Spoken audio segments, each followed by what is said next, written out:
It's a bit like a high-tech pumpkin, that it's organic, totally organic on one hand, but completely mechanical on the other. My name is Michael Pickwoad, and I'm the production designer on Doctor Who.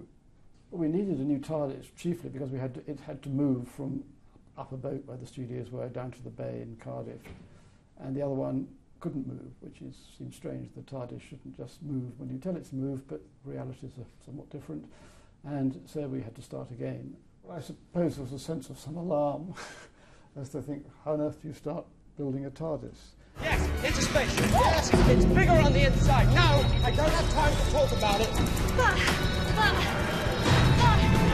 But it's... Shut up, please. Short hops are difficult. Bigger on the inside. Actually bigger. Right, come on. We're going to go back out there. We've moved. It's a spaceship. We flew away. Well, we wanted to go for a more serious tone. I mean, the Doctor was getting older. We wanted something that didn't look too frivolous. I mean, the other one was great fun, but there were some very whimsical bits on it that didn't self-explain themselves.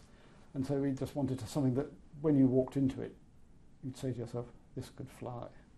What mustn't I touch?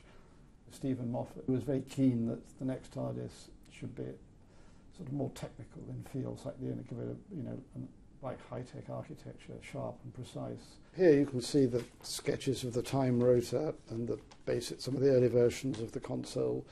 Like, there are certain things that are on it and certain things are not, but on a process like this you have to just keep drawing it again and again and again, just working on ideas till you get something you think, oh, that's what's going to work.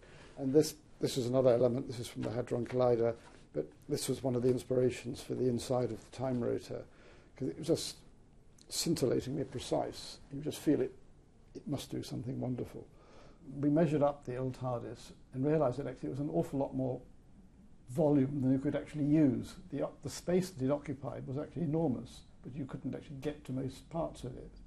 So I thought, well, let's try and make something that you can get to all of it. I wanted to give it a lot more sense of movement inside, and as you can see, there are various levels that you can run up and down, and Matt Smith certainly was a Doctor who didn't like to stand still. Well, as you can see, there's 18 of these ribs round, and this is the main feature of the constructional feature of the TARDIS, because in one go you can give it the shape you want it, give it the delicacy, put all the sort of design touches in, yet it's strong enough to take the gallery. You don't have to start thinking of how you're going to support anything. And once we're using steel, it sort of initially sounds expensive, but becomes very, very economic, because it was merely building a steel frame and cladding it. And in fact, when it was being built, it looked as though we were building some enormous ship.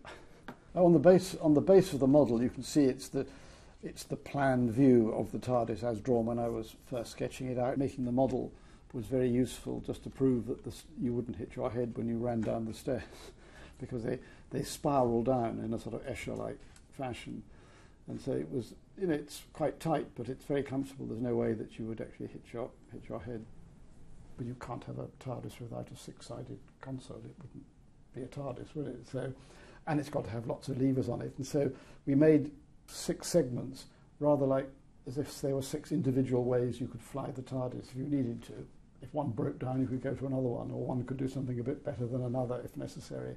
One's very mechanical, one's more sort of electronic, and there's a new cerebral, feely, touchy one that we hope will connect with the Doctor's brain when he puts his fingers into it.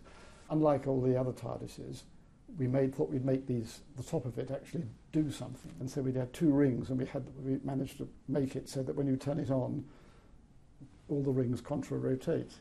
So it makes it look more complicated. We then put Gallifreyan symbols around, as though he could go to the console and compute something, press a button, and these things would whir around and the whole thing would take off. Well then, better save the world.